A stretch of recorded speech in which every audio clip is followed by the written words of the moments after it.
The morning sun cast long shadows across the military recruitment office as Maria stepped through the heavy glass doors. Her worn combat boots echoed against the polished floor, each step carrying years of determination and dreams that had brought her to this moment. At 22, she had spent countless hours at shooting ranges, perfecting her aim until she could hit targets that made seasoned marksmen shake their heads in disbelief. The recruitment officer, a stern man with graying temples and chest full of medals, barely looked up from his paperwork when Maria approached his desk. His nameplate read Sergeant Collins, and the way he sat suggested he had crushed many dreams before breakfast that morning. "I want to enlist for combat operations," Maria said, her voice steady despite the rapid beating of her heart. She had practiced this moment in front of her bedroom mirror dozens of times, preparing for every possible question or challenge. Sergeant Collins finally raised his eyes, taking in her small frame and youthful appearance. A condescending smile played at the corners of his mouth as he leaned back in his chair. "Combat operations? Miss, I think you might be in the wrong place. The administrative offices are down the hall." Maria's jaw tightened, but she maintained her composure. "I'm exactly where I need to be, Sergeant. I've been shooting competitively since I was 14. I hold 3 state records for precision shooting, and I can outshoot most of the men who walk through that door." The sergeant's laugh was harsh and dismissive. "Shooting paper targets at a comfortable range is quite different from real combat, sweetheart. War zones aren't places for women, especially not ones who look like they should be in college studying to be teachers or nurses." "With respect, sir, my capabilities aren't determined by my appearance," Maria replied, pulling out a folder thick with shooting competition certificates, marksmanship awards, and letters of recommendation from instructors. "I've been preparing for this my entire adult life." Sergeant Collins didn't even glance at the documents. Instead, he pulled out a standard recruitment form and slid it across the desk. "Look, I'll level with you. The military has roles for women, important roles. Medical corps, communications, logistics support. These are vital positions where you can serve your country without putting yourself or others at unnecessary risk." Maria stared at the form, her hands clenched into fists at her sides. "I didn't come here to file paperwork or patch wounds. I came here because I have skills that could save lives on a battlefield. My shooting accuracy rate is 98% at distances up to 800 meters. And I'm sure that's very impressive at your little shooting club," the sergeant said, his tone growing more patronizing. "But combat requires more than just good aim. It requires physical strength, emotional resilience, and the ability to function under extreme pressure. Frankly, I don't think you understand what you're asking for." The dismissal in his voice ignited something fierce in Maria's chest. She had faced this same attitude her entire life. Teachers who discouraged her from joining the shooting team, range masters who questioned her presence, and competitors who underestimated her until she left them stunned and silent. But this felt different. This wasn't about proving herself in a sport. This was about her dreams of serving her country being crushed by prejudice and assumptions. "Sergeant Collins," she said, her voice dropping to a dangerously quiet level. "I've spent the last 8 years of my life preparing for this moment. I wake up at 5 every morning to train. I've studied military tactics, learned multiple languages, and pushed my body to limits most people never reach. I'm not here on some romantic notion about war. I'm here because I know exactly what I'm capable of." The sergeant's expression hardened. "Miss, I've been in this business for 25 years. I've seen combat in 3 different theaters, and I've buried good soldiers who thought they were ready. The infantry is no place for someone your size and gender. Period." Maria felt the walls of the small office closing in around her dreams. "So you're telling me that no matter what my qualifications are, no matter how skilled I am, you won't even consider me for combat roles because I'm a woman? I'm telling you that I'm looking out for your best interests and the interests of the soldiers you'd be serving alongside," he replied firmly. "Combat units require trust and cohesion. Having a woman in those situations creates complications and distractions that can get people killed. The folder of achievements slipped from Maria's trembling hands, certificates and awards scattering across the floor like fallen leaves. Years of dedication, sacrifice, and preparation reduced to worthless paper by one man's prejudice. She knelt to gather them up, her vision blurred by tears of frustration and rage. As she stood, Sergeant Collins was already reaching for the next file on his desk, dismissing her as if she had never existed. Medical Corps has an opening next month if you're interested. Otherwise, I suggest you reconsider your career path entirely. Maria walked out of that office with her dreams shattered, but her resolve hardened into something unbreakable. The military might not want her, but she would find another way to prove that their assessment was catastrophically wrong. She had no idea that within 2 years, circumstances would force that same institution to not only accept her, but to desperately need exactly the skills they had so carelessly dismissed. The rejection that burned in her chest that day would eventually fuel a transformation that would change the course of a battle and rewrite the assumptions about what women could accomplish in warfare.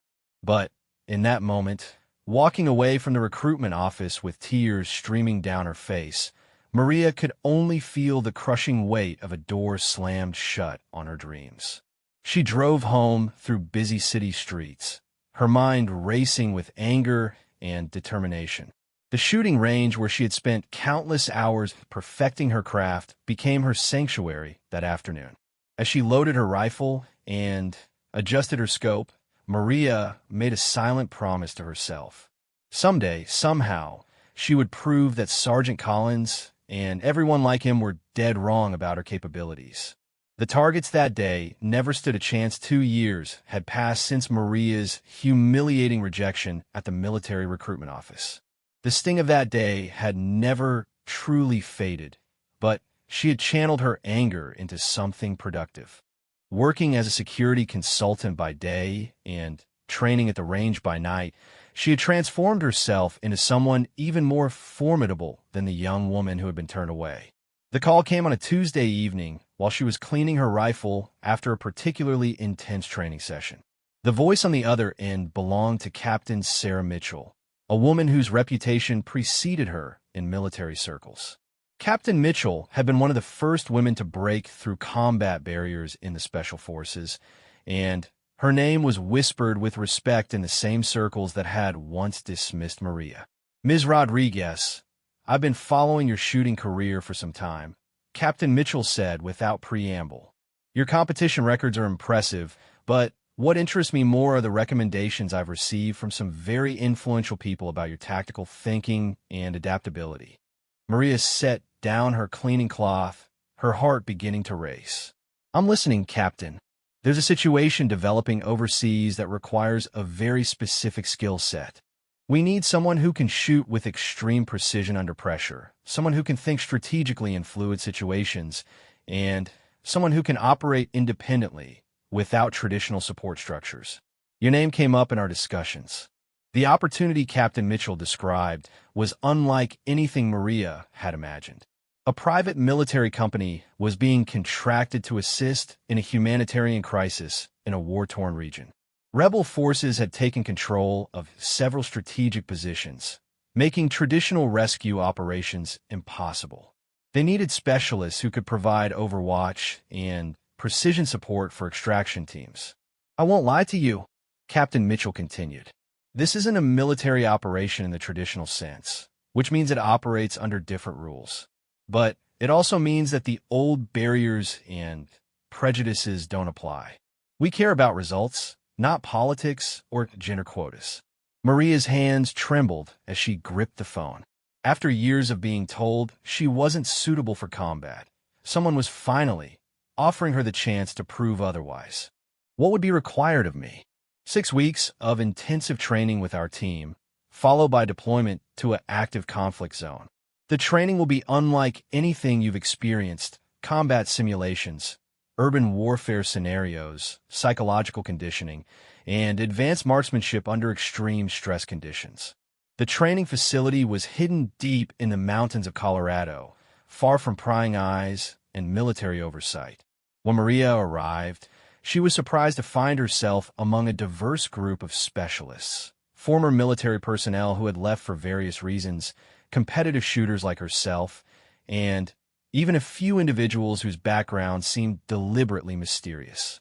Her instructor was a weathered man named Eric Volkov, a former Russian sniper whose reputation was legendary among those who knew such things. His English was heavily accented, but precise, and his pale blue eyes seemed to miss nothing. On the first day, he gathered the 12 trainees around a table covered with maps and photographs. "Shooting competitions teach you accuracy," he said, his voice carrying the weight of experience. "War teaches you everything else. Accuracy means nothing if you cannot adapt, if you cannot think under pressure, if you cannot make life and death decisions in fractions of seconds." The first week nearly broke Maria. The physical demands were crushing: long hikes with heavy equipment, obstacle courses designed to test endurance, and problem-solving under fatigue, and combat simulations that pushed every trainee to their limits. But the psychological challenges were even more difficult. Eric forced them to make impossible choices in simulated scenarios. Save the wounded teammate or complete the mission. Take a high-probability shot that might alert enemies to your position, or let a target escape who could harm innocent civilians. Each decision was followed by brutal analysis and criticism that stripped away any romantic notions about heroism or clear-cut moral choices. In real combat, Eric explained during one particularly intense debriefing session, there are no perfect shots, no ideal conditions, no second chances. You must learn to be excellent when excellence seems impossible. Maria struggled initially with the physical demands. Her smaller frame meant she had to work twice as hard to carry the same equipment as her male counterparts. During a particularly challenging exercise that involved carrying a wounded teammate while under simulated enemy fire, she collapsed twice before reaching the extraction point. That night, as she nursed bruised ribs and aching muscles, Maria seriously considered quitting. The voice of Sergeant Collins echoed in her mind, reminding her that she wasn't cut out for this kind of work. But then she remembered the feeling of walking out of that recruitment office, the taste of dreams dying in her mouth. The breakthrough came during the third week. The exercise was a complex urban warfare simulation designed to test marksmanship skills under extreme stress. Trainees were required to navigate through a mock city while being hunted by instructors playing enemy forces. They had to identify and neutralize specific targets while avoiding civilian mannequins and protecting friendly forces. Maria found herself pinned down in a building with 2 other trainees, enemy forces closing in from multiple directions. Her assigned target was a sniper positioned 400 meters away in a clock tower, but the shot was complicated by civilian mannequins positioned around the building and friendly forces moving through the area. While her teammates argued about the best approach, Maria studied the situation with the analytical mind she had developed through years of competitive shooting. The wind patterns, the angle of the sun, the movement patterns of the enemy forces, everything became part of a complex equation that she solved instinctively. The shot she took was technically impossible according to traditional thinking. Threading the bullet between 2 civilian mannequins, accounting for wind drift and the slight movement of the target, she placed her round exactly where it needed to be. The electronic target registered a perfect hit, and Eric's voice crackled through her radio with something that might have been approval. "Interesting shot, Rodriguez. Explain your thinking." As Maria described her analysis of the situation, she realized that something fundamental had shifted in how her fellow trainees looked at her. The doubt and skepticism that had shadowed her for weeks was replaced by a growing respect. She wasn't just keeping up anymore. She was beginning to excel. The remaining weeks of training flew by in a blur of increasingly complex scenarios. Maria learned to shoot from impossible positions, to calculate distances and wind conditions in seconds, to remain calm while explosions shattered windows around her. But more importantly, she learned to trust her instincts and to think creatively under pressure. On the final day of training, Eric called her aside for a private evaluation. His expression was unreadable as he studied her performance records. But when he finally spoke, his words carried weight that surprised her. In 20 years of training snipers, I have seen perhaps 5 individuals with true natural talent for this work, he said quietly. You are one of them. But talent means nothing without wisdom and discipline. Remember that when you face real combat, your greatest strength is also your greatest vulnerability. You think differently than others expect. Use that advantage, but never underestimate your enemies. As Maria prepared to leave the training facility, she carried with her more than just enhanced skills. She carried the confidence that came from proving herself against impossible standards, and the knowledge that her rejection from traditional military service had led her to something potentially more meaningful. She had no way of knowing that her next assignment would test every lesson she had learned and transform her from a skilled trainee into a legend. The helicopter's rotors chopped through the thick morning air as Maria stared down at the landscape that would become her battlefield. Below, the city of Kalarabad spread like a wounded beast, its buildings scarred by months of civil war. Smoke rose from several districts, and, even from 1,000 feet up, she could see the geometric patterns of barricades and checkpoints that divided the city into hostile territories. Captain Mitchell sat across from her in the helicopter's cramped interior, shouting over the engine noise to deliver final briefings. Rebel forces have taken control of the old university district. They're holding approximately 40 civilians hostage in the main academic building. Traditional assault would result in massive casualties, both civilian and military. Maria nodded, checking her equipment for the dozenth time. Her custom rifle, a precision instrument that she had modified and adjusted until it felt like an extension of her own body, was secured in its case beside her. Every scope adjustment, every trigger modification had been tested and retested until she could place shots exactly where she intended them from distances that challenged the limits of physics. Intelligence suggests 3 primary sniper positions covering all approaches to the building. Captain Mitchell continued, spreading aerial photographs across her knees. Here, here, and here. Traditional counter-sniper teams have been unable to neutralize them because of their positioning and the civilian shields they're using. The photographs showed a complex urban environment where every window could hide an enemy. Every rooftop could provide cover or concealment. The university building where the hostages were held sat at the center of a plaza, surrounded by shorter structures, creating perfect fields of fire for defending snipers while making approach nearly impossible. Your insertion point will be here. Captain Mitchell pointed to a building roughly 800 meters from the target area. It's the maximum range where you can effectively engage while maintaining some concealment. The challenge is that you'll be operating alone. No spotter, no support team, no backup if things go wrong. As the helicopter began its descent, Maria felt the familiar calm that always preceded her most challenging shots. Her heart rate slowed, her breathing became deeper and more controlled, and the world seemed to sharpen into crystalline focus. This was the moment she had been preparing for her entire life, even before she knew it. The insertion was executed under cover of pre-dawn darkness. Maria rappelled onto the roof of an abandoned office building, her equipment following in a separate drop. Within minutes, the helicopter disappeared into the night, leaving her alone in hostile territory with only her skills and equipment between her and mission failure. Setting up her position required careful calculation and patience. The building she occupied had been damaged in earlier fighting, with several walls partially collapsed and windows blown out. These structural weaknesses actually provided advantages, allowing her to create shooting positions that would be difficult for enemies to predict or counter. As the sun rose, Maria began her reconnaissance of the target area through her high-powered scope. The 3 enemy sniper positions were exactly where intelligence had indicated, but the reality of the tactical situation was more complex than any briefing could convey. The enemy snipers weren't just random fighters. Their positioning and coordination suggested professional training and experience. The first enemy position was in a clock tower approximately 600 meters away, with commanding views of the plaza and surrounding streets.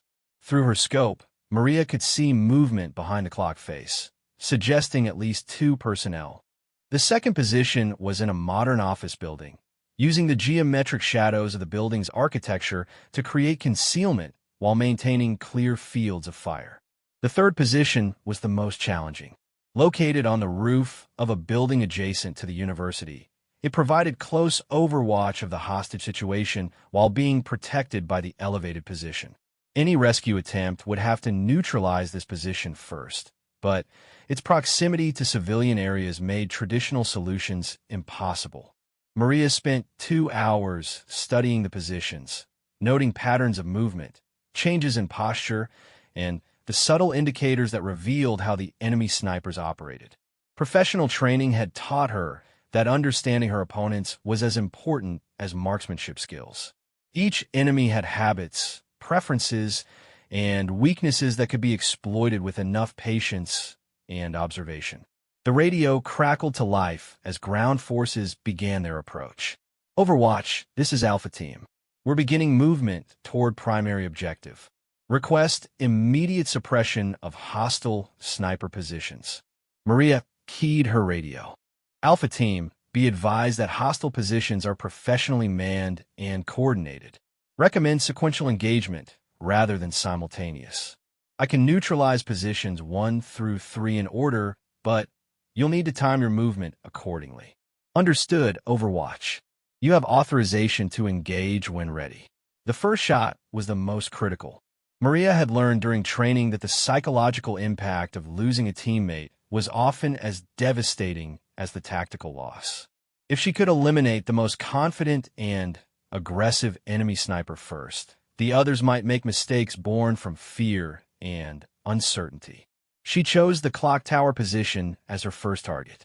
The range was challenging, but within her capabilities, and the elevated position meant that a successful shot would be clearly visible to the other enemy positions.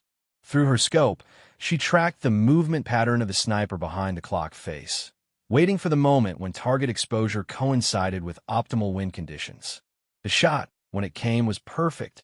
The bullet traveled across 600 meters of space in less than a second, finding its target with the precision that years of training had made possible. The immediate radio chatter from enemy positions confirmed the hit, and Maria could hear the panic and confusion in voices speaking a language she didn't understand but whose meaning was clear. Within minutes, the dynamic of the entire battlefield had shifted. The remaining 2 enemy snipers became more cautious, their movements less confident. Ground forces reported that they were able to advance to positions that had been impossible to reach just minutes earlier. But the enemy adapted quickly. The second sniper position began using mirrors and reflective surfaces to track Maria's position, and she realized that her muzzle flash had been spotted. Counter-sniper fire began impacting around her position, forcing her to relocate within the damaged building. Moving to a new position while maintaining overwatch required all the urban combat skills she had learned during training. Maria had to balance speed with stealth, effectiveness with survival. The building's damaged structure provided multiple shooting positions, but each one came with its own risks and advantages. From her new position, Maria engaged the second enemy sniper. This shot was more challenging, requiring her to account for the geometric angles created by the office building's architecture and the partial concealment of her target. The bullet had to thread between structural elements while compensating for wind patterns created by the urban environment. The shot connected, but not perfectly. Instead of an immediate neutralization, Maria heard sounds of injury and panic from the enemy position. Wounded, but not eliminated, the enemy sniper might still pose a threat. She prepared for a follow-up shot, but movement in her peripheral vision caught her attention. The third enemy sniper, positioned near the university building, had spotted her new location and was attempting to engage her directly. Maria found herself in a deadly game of cat and mouse, where fractions of seconds could determine who lived and who died. This was the moment Eric's training had prepared her for: combat against an equally skilled opponent with no room for error. The radio crackled with urgent updates from ground forces. Overwatch. Alpha Team is pinned down 50 meters from objective. We need that third position neutralized immediately. Maria realized that the lives of both the rescue team and the hostages now depended on a shot that would test every skill she possessed. The enemy sniper was partially concealed in an angle that made the shot technically borderline impossible, and any miss would reveal her exact position to return fire. Taking a deep breath, Maria settled into her shooting position and began the mental calculations that would determine whether her years of preparation had been sufficient for this moment of truth. Time seemed to crystallize into perfect stillness as Maria studied the impossible shot through her scope. The enemy sniper was positioned behind a concrete barrier on the university rooftop, with only a small portion of his upper torso visible through a gap between two ventilation units. The angle was severe, requiring her to compensate not only for distance and wind, but for the geometric complexity of shooting through a narrow window of opportunity. Her radio crackled with increasing urgency. Overwatch. Alpha Team is taking casualties. Hostile fire from university position is preventing any advance. We need immediate suppression. Maria could hear the strain in the ground commander's voice, the barely controlled desperation of soldiers watching their teammates fall. Through her scope, she could see muzzle flashes from the enemy position as the hostile sniper methodically engaged the rescue team. Each flash represented another moment of terror for the trapped civilians and another step closer to mission failure. The mathematics of the shot were staggering. Distance, 847 meters. Elevation difference, 23 meters down angle. Wind, variable crosswind at 8 to 12 kilometers per hour, gusting unpredictably due to urban heat effects. Target exposure, approximately 18 centimeters of visible target area. Time window for shot, estimated 3 to 4 seconds before target would move to new position. But beyond the technical challenges lay a deeper complexity that Eric's training had drilled into her consciousness. In competition shooting, a missed shot meant a lower score. In combat, a missed shot meant dead teammates and failed missions.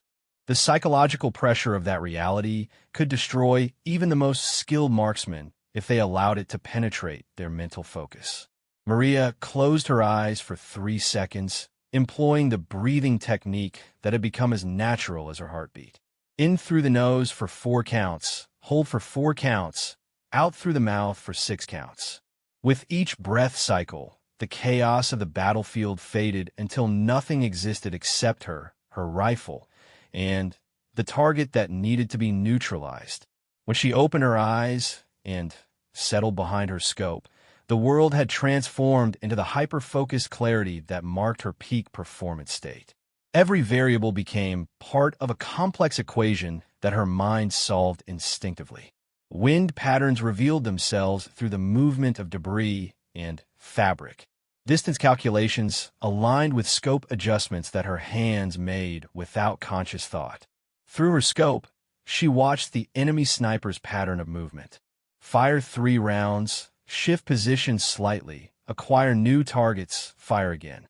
The pattern was professional and disciplined, but patterns were vulnerabilities that could be exploited by someone patient enough to understand them. Maria waited through 2 complete cycles, confirming the timing and movement parameters. The enemy sniper was good, his discipline and techniques suggested advanced training and combat experience. But he had made one crucial error.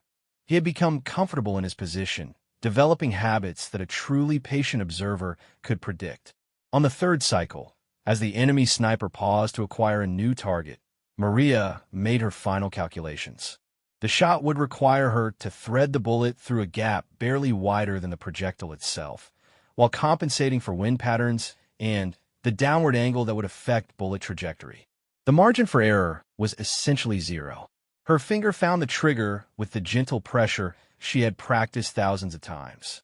The trigger break was smooth and predictable, developed through countless hours of dry fire practice until the release happened at the exact moment her subconscious mind determined optimal. The rifle's recoil was familiar and controlled, absorbed by shooting positions refined through years of training. The bullet's flight time at that distance was approximately 1 second, but Maria tracked its path through her scope as if time had slowed to allow her to observe every millimeter of its trajectory. Through the magnified optics, she watched as the projectile struck exactly where she had intended, ending the threat with surgical precision. The immediate silence from the enemy position was followed by urgent radio chatter from the ground forces. Hostile sniper neutralized. Alpha Team is moving to final positions. The relief in the commander's voice was audible even through the static and chaos of active combat communications. But Maria's job was far from over. As the rescue team approached the university building where civilians were being held, new threats emerged from positions that intelligence had failed to identify. Enemy fighters appeared at windows and doorways, attempting to prevent the rescue with automatic weapons and improvised explosives. From her overwatch position, Maria began engaging targets of opportunity that threatened the rescue operation. These shots were different from the precision work required for counter-sniper operations. They required rapid target acquisition, quick decisions about threat priority, and the ability to engage multiple targets in sequence while remaining concealed from return fire. Each shot was a life-or-death decision made in fractions of a second. Enemy fighter appearing at a second-floor window with an RPG launcher, neutralized at 623 meters. Machine gun position being established on adjacent rooftop, eliminated before the weapon could be brought into action. Sniper attempting to establish position in a damaged building, engaged and neutralized while still setting up equipment. The radio traffic became a constant stream of updates and requests as the ground operation reached its climax. Overwatch, eyes on hostile with explosive vest approaching Alpha Team position. Maria's scope found the target immediately, but the shot was complicated by the proximity of friendly forces and the possibility that hitting an explosive vest might cause collateral damage. Instead of a center mass shot that might detonate explosives, Maria chose a precision headshot that would instantly incapacitate the bomber without risking explosion. The shot connected perfectly, dropping the threat without endangering the rescue team that was less than 30 meters away. Overwatch, this is Alpha 6. We have reached the hostage location and are beginning extraction. Request continued Overwatch during withdrawal. The extraction phase presented new challenges as rescue teams emerged from the building with dozens of civilian hostages. The group was vulnerable during movement to extraction vehicles, requiring Maria to provide protective fire against any attempts at interference.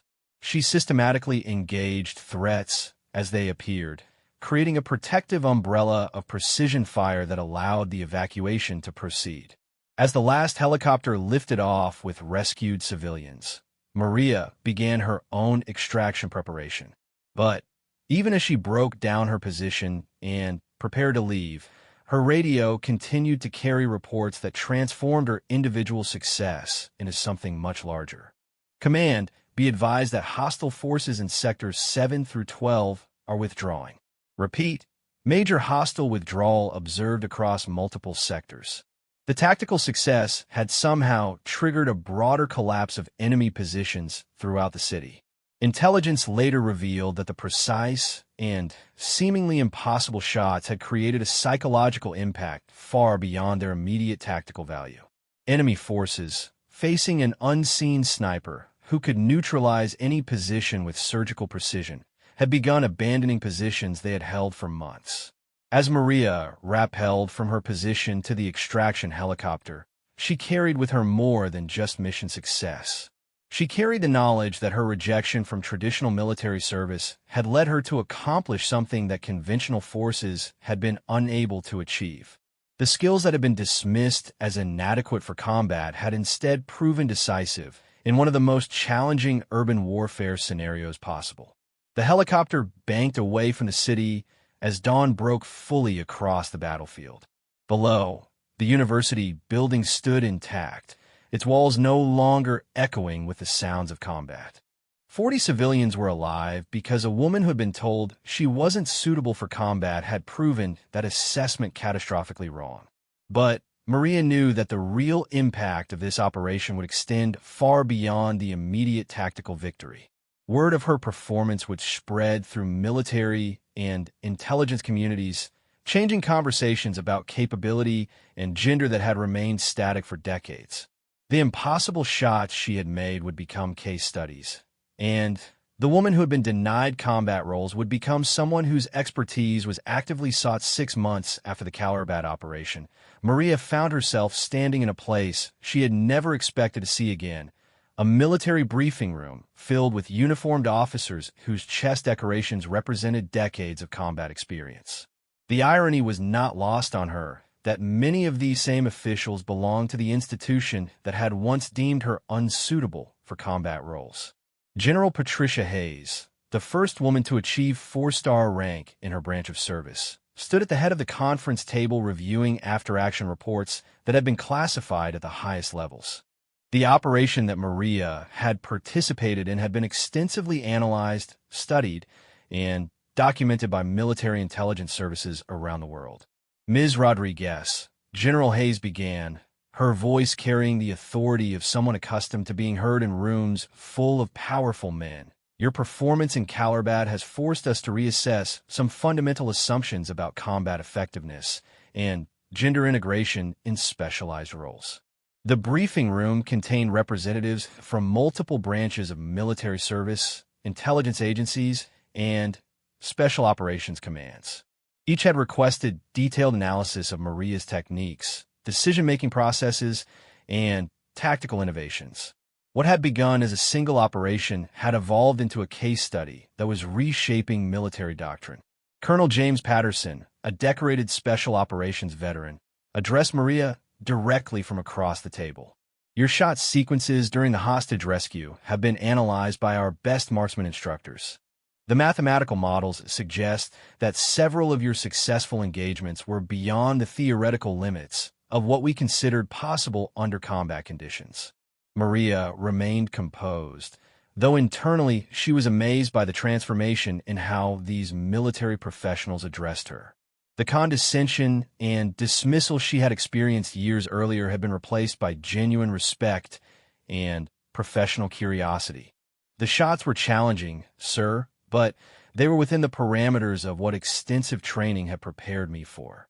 That's exactly what we need to understand, interjected Major Sarachan, a military psychologist whose research focused on performance under extreme stress. Your training regimen, your mental preparation techniques, your decision-making processes under pressure, these elements need to be integrated into our advanced training programs. The discussion that followed was unlike any conversation Maria had ever participated in. Senior military officials asked detailed questions about her shooting techniques, her equipment modifications, and her tactical thinking. They wanted to understand how she had maintained accuracy under conditions that had caused experienced military snipers to miss critical shots. General Hayes spread satellite photographs across the table, showing the before and after states of Calarabat's tactical situation. The psychological impact of your performance extended far beyond the immediate tactical objectives. Enemy forces throughout the region began withdrawing from positions they had held for over a year. Intelligence indicates that fear of similar precision operations influenced strategic decisions by hostile command structures. The photographs told a story that even Maria hadn't fully understood while living it. The systematic neutralization of enemy positions had created a cascading effect that changed the entire dynamic of the conflict. Areas that had been no-go zones for humanitarian aid became accessible. Civilian populations that had been trapped in combat zones were able to evacuate safely. More significantly, continued Colonel Patterson, your success has accelerated policy discussions that have been stalled for years. The Joint Chiefs are reviewing gender restrictions for specialized combat roles, and your operation is being cited as primary evidence for expanding opportunities. Maria learned that her case had been presented to congressional oversight committees, defense policy think tanks, and international military cooperation councils. The woman who had been told she wasn't suitable for combat had become a catalyst for institutional change that would affect thousands of women seeking military careers. Dr. Elizabeth Morgan, a defense contractor specializing in human performance optimization, addressed the practical implications of Maria's success. We're developing new training protocols based on your techniques and methodologies. The precision shooting programs at Fort Benning and Quantico are being revised to incorporate your innovations in equipment modification and stress management. The conversation revealed that Maria's individual success had triggered a comprehensive review of how the military identified, trained, and deployed specialized personnel. Her shooting techniques were being studied by top marksman instructors. Her equipment modifications were being tested by military engineers. Her psychological preparation methods were being analyzed by sports psychologists and military trainers. But perhaps most importantly, her success had provided concrete evidence that challenged long-held assumptions about physical requirements for combat effectiveness. The small-framed woman who had been dismissed as physically unsuitable had demonstrated that intelligence, training, and skill could overcome traditional limitations. General Hayes concluded the formal briefing by addressing Maria directly. Ms. Rodriguez, we have a proposition for you. The military is establishing a new advanced training center for precision shooting and urban warfare tactics. We want you to head the program development and serve as chief instructor. The offer represented everything Maria had dreamed of during those dark moments after her initial rejection. Not only was she being offered entry into the military establishment that had once excluded her, but she was being asked to lead training programs that would shape the next generation of military specialists. Additionally, General Hayes continued, Congress is considering legislation that would formally recognize civilian contractors who demonstrate exceptional service in support of military operations. Your actions in Calarbad make you a strong candidate for such recognition. As the briefing concluded and officials filed out of the conference room, Maria remained behind to process the magnitude of what had just occurred. The rejection that had seemed like the end of her dreams had instead become the beginning of a journey that led to accomplishments she couldn't have imagined. Colonel Patterson approached her as she gathered her materials. Ms. Rodriguez, I owe you an apology. I was present during policy discussions 3 years ago where we concluded that women lacked the physical and psychological attributes necessary for precision combat roles. Your performance has proven that our assessment was not only wrong, but harmfully limiting. The admission meant more to Maria than any formal recognition could. It represented acknowledgement that institutional prejudice had been defeated not by arguments or legislation, but by undeniable demonstration of capability under the most demanding circumstances possible. Walking out of the Pentagon that afternoon, Maria reflected on the journey that had brought her from rejection to recognition. The woman who had been told she wasn't suitable for combat had not only proven that assessment wrong, but had become someone whose expertise was actively sought by the institution that had once excluded her. Her phone buzzed with a text message from Eric Volkov, her former instructor. Saw the news coverage about your Pentagon briefing. Always knew you had something special. Proud to have been part of your development. That evening, Maria visited the shooting range where she had first developed her passion for precision marksmanship. The same targets that had witnessed her early struggles and gradual improvement now seemed like artifact from a different lifetime. She loaded her rifle with a methodical care that had become second nature and began the familiar routine of sight alignment and breathing control. But now, each shot carried different meaning. They weren't just exercises in accuracy or preparation for competition. They were reminders that persistence, skill, and determination could overcome institutional barriers that seemed insurmountable. Each perfect shot was proof that the woman who had been denied combat roles had instead become someone whose combat performance changed military policy and inspired a generation of women seeking similar opportunities. As she packed her equipment and prepared to leave, Maria realized that her story was no longer about proving herself worthy of acceptance.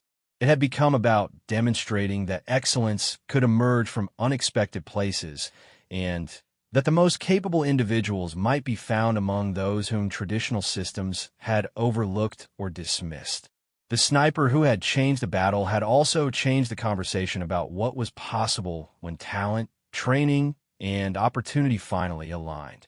Her impossible shots had proven that the only real limitations were those imposed by prejudice and assumption rather than capability and determination. The morning sun cast long shadows across the military recruitment office as Maria stepped through the heavy glass doors.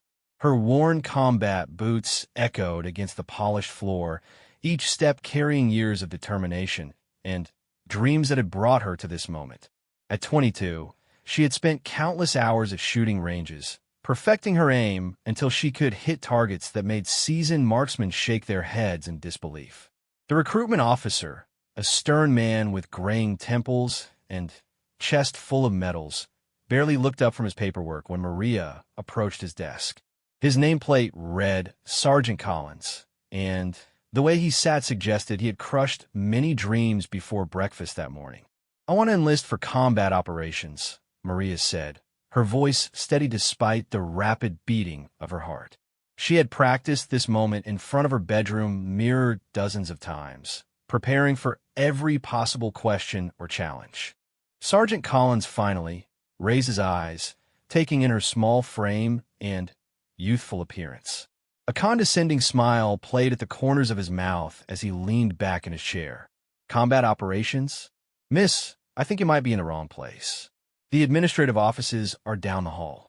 Maria's jaw tightened, but she maintained her composure. "I'm exactly where I need to be, Sergeant. I've been shooting competitively since I was 14. I hold 3 state records for precision shooting, and I can outshoot most of the men who walk through that door." The sergeant's laugh was harsh and dismissive.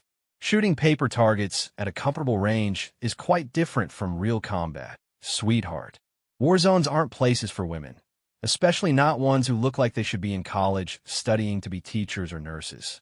"With respect, sir, my capabilities aren't determined by my appearance," Maria replied, pulling out a folder thick with shooting competition certificates, marksmanship awards, and letters of recommendation from instructors. "I've been preparing for this my entire adult life." Sergeant Collins didn't even glance at the documents. Instead, he pulled out a standard recruitment form and slid it across the desk. "Look, I'll level with you. The military has roles for women, important roles. Medical corps, communications, logistic support. These are vital positions where you can serve your country without putting yourself or others at unnecessary risk." Maria stared at the form, her hands clenched into fists at her sides. "I didn't come here to file paperwork or patch wounds. I came here because I have skills that could save lives on the battlefield. My shooting accuracy rate is 98% at distances up to 800 meters. And I'm sure that's very impressive at your little shooting club," the sergeant said, his tone growing more patronizing. "But combat requires more than just good aim. It requires physical strength, emotional resilience, and the ability to function under extreme pressure. Frankly, I don't think you understand what you're asking for." The dismissal in his voice ignited something fierce in Maria's chest. She had faced this same attitude her entire life. Teachers who discouraged her from joining the shooting team, range masters who questioned her presence, and competitors who underestimated her until she left them stunned and silent. But this felt different. This wasn't about proving herself in a sport. This was about her dreams of serving her country being crushed by prejudice and assumptions. "Sergeant Collins," she said, her voice dropping to a dangerously quiet level. "I've spent the last 8 years of my life preparing for this moment. I wake up at 5 every morning to train. I've studied military tactics, learned multiple languages, and pushed my body to limits most people never reach. I'm not here on some romantic notion about war. I'm here because I know exactly what I'm capable of. The sergeant's expression hardened. Miss, I've been in this business for 25 years. I've seen combat in 3 different theaters, and I've buried good soldiers who thought they were ready. The infantry is no place for someone your size and gender. Period. Maria felt the walls of the small office closing in around her dreams. So you're telling me that no matter what my qualifications are, no matter how skilled I am, you won't even consider me for combat roles because I'm a woman? I'm telling you that I'm looking out for your best interests and the interests of the soldiers you'd be serving alongside, he replied firmly. Combat units require trust and cohesion. Having a woman in those situations creates complications and distractions that can get people killed. The folder of achievements slipped from Maria's trembling hands, certificates and awards scattering across the floor like fallen leaves. Years of dedication, sacrifice, and preparation reduced to worthless paper by one man's prejudice. She knelt to gather them up, her vision blurred by tears of frustration and rage. As she stood, Sergeant Collins was already reaching for the next file on his desk, dismissing her as if she had never existed. Medical Corps has an opening next month if you're interested. Otherwise, I suggest you reconsider your career path entirely. Maria walked out of that office with her dreams shattered, but her resolve hardened into something unbreakable. The military might not want her, but she would find another way to prove that their assessment was catastrophically wrong. She had no idea that within 2 years, circumstances would force that same institution to not only accept her, but to desperately need exactly the skills they had so carelessly dismissed. The rejection that burned in her chest that day would eventually fuel a transformation that would change the course of a battle and rewrite the assumptions about what women could accomplish in warfare. But in that moment, walking away from the recruitment office with tears streaming down her face, Maria could only feel the crushing weight of a door slammed shut on her dreams. She drove home through busy city streets, her mind racing with anger and determination. The shooting range where she had spent countless hours perfecting her craft became her sanctuary that afternoon. As she loaded her rifle and adjusted her scope, Maria made a silent promise to herself. Someday, somehow, she would prove that Sergeant Collins and everyone like him were dead wrong about her capabilities. The targets that day never stood a chance.